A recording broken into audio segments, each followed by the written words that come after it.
Hi hello every one. ಇಲ್ಲಿ ದುಬೈದಾಗ ಇವತ್ತು ನಿಮ್ಗೆ ಕ್ಲಾತ್ ಡೊನೇಷನ್ ಬಾಕ್ಸಿಂದ ತೋರಿಸ್ತೇನಂತೆ. ಇಲ್ಲಿ ದುಬೈ ಅಂತಂದ್ರೆ ಮೋಸ್ಟ್ಲಿ ಎಲ್ಲರೂ ಏನು ಅಂದ್ಕೊಂಡಿರ್ತಾರೆ, ಲಕ್ಸುರಿ ಲೈಫ್ ಮತ್ತು ದೊಡ್ಡ ಬಿಲ್ಡಿಂಗ್ಸ್, ರಿಚ್ ಲೈಫ್ ಅಂತಂದು ಅಂದ್ಕೊಂಡಿರ್ತಾರೆ. ಇಲ್ಲಿ ಇವತ್ತು ದುಬೈದ ಹ್ಯುಮ್ಯಾನಿಟಿ ಸೈಡಿಂದ ಹೇಳ್ತಾನೆ ನಿಮ್ಗೆ.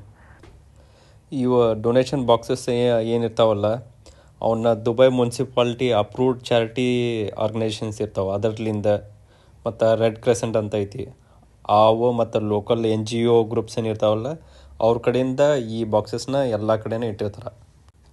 ಆಲ್ಮೋಸ್ಟ್ ಈ ಥರದ ಡೊನೇಷನ್ ಬಾಕ್ಸಸ್ನ ಎಲ್ಲ ರೆಸಿಡೆನ್ಷಿಯಲ್ ಏರಿಯಾ ಏನಿರ್ತಾವಲ್ಲ ಅಲ್ಲೇ, ಮತ್ತು ಪಾರ್ಕಿಂಗ್ ಏರಿಯಾದೊಳಗೆ, ಮತ್ತು ಪೆಟ್ರೋಲ್ ಸ್ಟೇಷನ್ ಮತ್ತು ಶಾಪಿಂಗ್ ಏರಿಯಾ ಏನಿರ್ತಾವಲ್ಲ ಅಂಥ ಕಡೆ ಜಗ್ ಇಟ್ಟಿರ್ತಾರೆ. ಈ ನಮ್ಮ ಬಿಲ್ಡಿಂಗ್ ಕಡೆನ ಈ 4-5 ಅದಾವು, ಸ್ವಲ್ಪ ಡಿಸ್ಟೆನ್ಸ್ ಹೋಗೋತ್ತಿಗೆ ಅಲ್ಲಿರ್ತಾವೆ. ಎಲ್ಲ ಬಿಲ್ಡಿಂಗ್ ಮುಂದೂ ಇಟ್ಟಿರ್ತಾರೆ ಈ ಥರ. ಅಂದ್ರೆ ಜನಕ್ಕೆ ಈಸಿಯಾಗಿ ಬಂದು ಅವ್ರೇನು ಡೊನೇಷನ್ ಕ್ಲಾತ್ಸ್ ಡೊನೇಷನ್ ಹಾಕ್ಬೇಕಂತಂದ್ರೆ ಈಸಿಯಾಗಿ ಹಾಕ್ಬೋದು ಅಂತಂದು ಎಕ್ಸೆಸಿಬಲ್ ಪಾಯಿಂಟ್ನಾಗ ಇಟ್ಟಿರ್ತಾರೆ. ಈ ಡೊನೇಷನ್ ಬಾಕ್ಸ್ ಒಳಗೆ ನೀವು ಯೂಸ್ ಕ್ಲಾತ್ಸ್ ಇದ್ವು ಅಂದ್ರೆ ಅವನ್ನ ವಾಶ್ ಮಾಡಿ ಅವನ್ನ ಡೊನೇಷನ್ಗೆ ಹಾಕ್ಬೋದು ನೀವು. ಇಲ್ಲೇ ನಾನು ನೋಡಿದ ಪ್ರಕಾರ ಅಂತಂದ್ರೆ ಇಲ್ಲಿ ಲೋಕಲ್ಸ್ನವರು ಮತ್ತು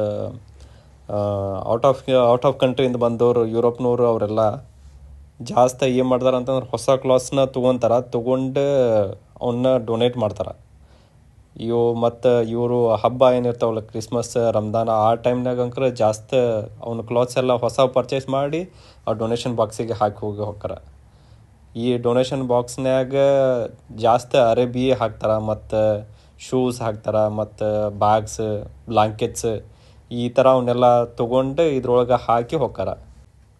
ಈ ಡೊನೇಷನ್ ಬಾಕ್ಸ್ನಾಗ ಹಾಕಿದ್ವನ್ನ 2-3 ತಿಂಗಳಿಗೊಮ್ಮೆ ಇವರು ಆರ್ಗನೈಸೇಷನವರು, NGO ಗ್ರೂಪ್ಸ್ನವರೆಲ್ಲ ಬಂದು ಅವನ್ನ ತೊಗೊಂಡು ಇಲ್ಲ ಲೇಬರ್ ಕ್ಯಾಂಪ್ಸ್ನಾಗ ವರ್ಕ್ ಮಾಡೋರಿಗೆ, ಮತ್ತು ಯಾರು ಬಡವ್ರು ಇದ್ರಂದ್ರೆ ಅವರಿಗೆ, ಬೇರೆ ಹೊರದೇಶಕ್ಕೂ ಬೇರೆ ಯಾರಿಗಾರ ಇವ್ರಿಗೆ ಅವಶ್ಯಕತೆ ಐತಿ, ಭಾಳ ಬಡವ್ರು ಅದಾರ ಅಂತಂದ್ರೆ ಅಂಥವ್ರಿಗೆಲ್ಲ UAE ಕಡೆಯಿಂದ ಡೊನೇಷನ್ ಅಂತಂದು ಇವನ್ನೆಲ್ಲ ಕಳಿಸ್ಕೊಡ್ತಾರೆ.